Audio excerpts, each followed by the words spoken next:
మురికి లేని పుష్కరాల కోసం పవన్ కళ్యాణ్ అయితే సీరియస్‌గా, సిన్సియర్‌గా ప్రయత్నిస్తున్నారు. గోదావరి నది కళ్ళ ముందే ఇంతలా కలుషితమవుతుంటే, ఇన్ని రోజులు ఏం చేశారు? నిబంధనలు ఉల్లంఘిస్తున్న పరిశ్రమలపై చర్యలు తీసుకోకుండా ఎందుకు కాలయాపన చేశారు? చట్టపరమైన విధులు నిర్వర్తించకుండా నిర్లక్ష్యం వహించడానికి కారణం ఏంటి?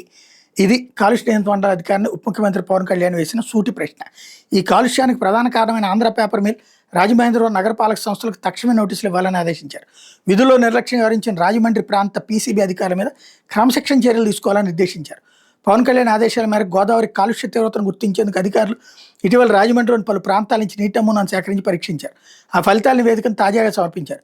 పరిమితికి మించి అనేక రెట్లు అధికంగా కాలుష్య కారకాలు ఉన్నట్టు ఆ నివేదికలు వెల్లడైన నేపథ్యంలో తూర్పుగోదావరి జిల్లా ఉన్నతాధికారులు పీసీబీ అధికారులతో సోమవారం పవన్ కళ్యాణ్ సమీక్షించారు. కాలుష్య నియంత్రణ మండలి చైర్మన్ పి కృష్ణయ్య, కార్యదర్శి ఎస్ శరవణ, తూర్పుగోదావరి కలెక్టర్ కీర్తి చేకూరి, రాజమహేంద్రవరం కమిషనర్ రాహుల్ మీనా తదితరులు పాల్గొన్నారు. ఈ సందర్భంగా పవన్ కళ్యాణ్ మాట్లాడారు.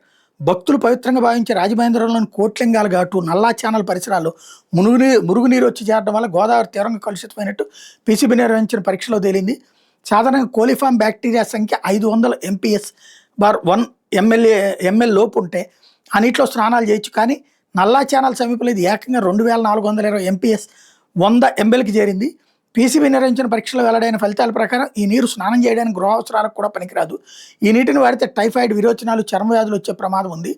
నైట్రేట్లు ఎక్కువగా ఉంటే చిన్నపిల్లలకు ఆక్సిజన్ అంతగా బ్లూ బేబీ సిండ్రోమ్ వ్యాధి వచ్చే ముప్పు ఉంది. ఆంధ్ర పేపర్ మిల్లు, లగూన్ వద్ద సేకరించిన నీటి నమూనాల్లో సల్ఫైడ్, బీఓడి, పాస్పేట్లు పరిమితికి మించి ఉన్నట్టు తేలింది. బయోకెమికల్ ఆక్సిజన్ డిమాండ్ 30 mgl లోపు ఉండాలి, కానీ 36 mgl ఉంది. నీటిలో సల్ఫైడ్ పరిమితి 2 mgl మాత్రమే ఉండాలి, కానీ ఇక్కడ ఏకంగా 4.4 mgl ఉంది. ఇది 70% అధికం. ఈ కాలుష్య తీవ్రత దృష్ట్యా చట్ట ప్రకారం ఫ్యాక్టరీని తక్షణం మూసేయించడానికి, ఉత్పత్తి పూర్తిగా నిలిపేయించడానికి ప్రభుత్వానికి పూర్తి అధికారాలు ఉన్నాయి. అయినా పరిశ్రమల మనుగడ, కార్మికుల ఉపాధి దృష్ట్యా మానవతా దృక్పథంతో మరో అవకాశం ఇస్తున్నాం. తక్షణమే తప్పులు సరిదిద్దుకోవాలి. ఆంధ్ర పేపర్ మిల్ యాజమాన్యం వాళ్ళ వ్యర్థ నీటి శుద్ధి ప్లాంట్ పనితీరుని మెరుగుపరుచుకోవాలి. పరిశ్రమను మూసేసి కార్మికులు రోడ్డును పడేయడం ప్రభుత్వ ఉద్దేశం కాదు. పర్యావరణ నిబంధనలు పాటిస్తూ నదిని కాపాడమే ప్రధాన లక్ష్యం. మున్సిపల్ కార్పొరేషన్ పరిధిలో మురుగునీటిని శుద్ధి చేయడానికి ఎన్ని ప్లాంట్లు అవసరం అవుతాయి, ఎంత ఖర్చు అవుతుందనే అంశాల మీద సమగ్ర ప్రాజెక్టు నివేదిక ఇవ్వమని ఆదేశించారు.